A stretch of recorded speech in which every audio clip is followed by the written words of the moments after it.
বিমান বাংলাদেশ এয়ারলাইন্সের পর এবার আলোচনায় বেসামরিক বিমান চলাচল কর্তৃপক্ষ বেবিচক। কোনো অনিয়মেই বাদ দিচ্ছেন না কর্মকর্তা কর্মচারীরা। মানব পাচার থেকে শুরু টেন্ডার, নিয়োগ বাণিজ্য সহ নানা অনিয়ম দুর্নীতিতে জড়িয়ে পড়েছেন অনেকেই। সম্প্রতি বেবিচকের ৩৭ কর্মকর্তা কর্মচারীকে চিহ্নিত করে বেবিচক চেয়ারম্যানের কাছে চিঠি পাঠিয়েছে দুদক। এতে জড়িতদের মধ্যে ছড়িয়ে পড়েছে আতঙ্ক।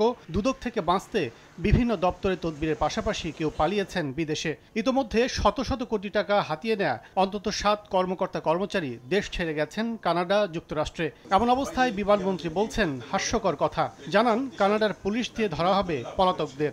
যাদের বিরুদ্ধে অভিযোগ হয়েছে তাদের প্রত্যেকের ব্যাপারে আমরা শক্ত সাজার ব্যবস্থা করেছি। এমনকি যারা বিদেশে কানাডায় পালিয়ে গেছে তাদেরকে সেখানকার পুলিশকে দিয়েও তাদেরকে ধরাবার আমরা চেষ্টা করছি।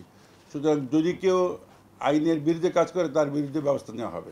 দুদকের তথ্য মতে অবকাঠামো নির্মাণ, টেন্ডার, নিয়োগ সহ বিভিন্ন খাতে অনিয়ম দুর্নীতি চলছে ২০১৫ সাল থেকেই। প্রশ্ন হলো, গত ৯ বছর কি ঘুমিয়েছিল বেবিচক? অনিয়ম ও অপরাধীদের জেনেও কোনো ব্যবস্থা নেয়নি কর্তৃপক্ষ।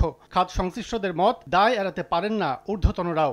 যদি সিভিল এভিয়েশনকে রেগুলেটরি অথরিটি হিসেবে অপারেট করতে হয়, they have to be removed from commercial activities.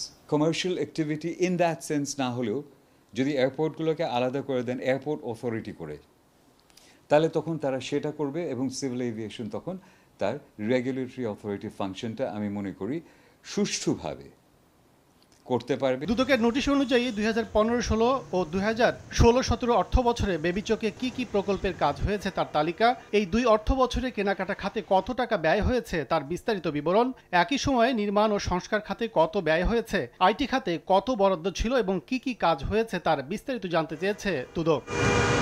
কাজল আব্দুল্লাহ, সময় সংবাদ, ঢাকা।